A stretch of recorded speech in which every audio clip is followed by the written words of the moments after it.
क्या आपने कभी ऐसी जगह के बारे में सुना है जहां जहाज और हवाई जहाज अचानक गायब हो जाते हैं और आज तक उनका कोई निशान नहीं मिला?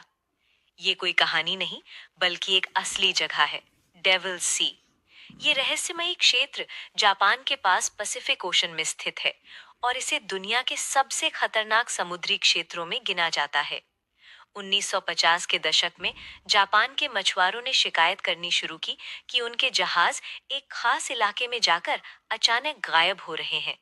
पहले तो लोगों ने इसे एक सामान्य घटना समझा, लेकिन जब ये बार बार होने लगा तो मामला गंभीर हो गया। इस रहस्य को सुलझाने के लिए जापान की सरकार ने एक रिसर्च जहाज भेजा, कायो मारू नंबर 5। लेकिन जो आगे हुआ उसने पूरे देश को हिला कर रख दिया।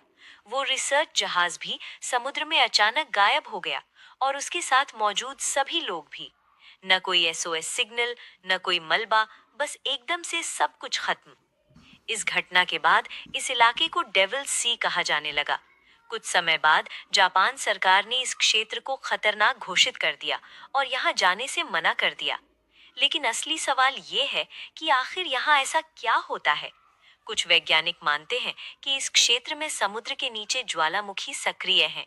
जब ये ज्वालामुखी फटते हैं तो समुद्र के अंदर गैस के बुलबुले बनते हैं, जो पानी की डेंसिटी को कम कर देते हैं और जहाज अचानक डूब सकते हैं। वहीं कुछ लोग कहते हैं कि यहाँ मैग्नेटिक फील्ड में गड़बड़ी होती है, जिससे नेविगेशन सिस्टम्स फेल हो जाते हैं।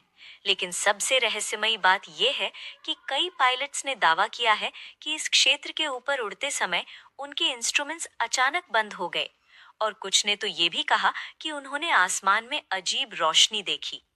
इसी वजह से कई लोग डेविल सी को बम्यूडा ट्रायंगल का पैसिफिक वर्जन मानते हैं।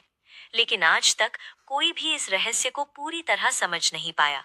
तो क्या ये सब सिर्फ प्राकृतिक घटनाओं का परिणाम है, या फिर इस समुद्र में सच में कोई ऐसा रहस्य छुपा है जिसे हम अभी तक समझ नहीं पाए? शायद इसका जवाब अभी भी समुद्र की गहराइयों में कहीं छुपा हुआ है।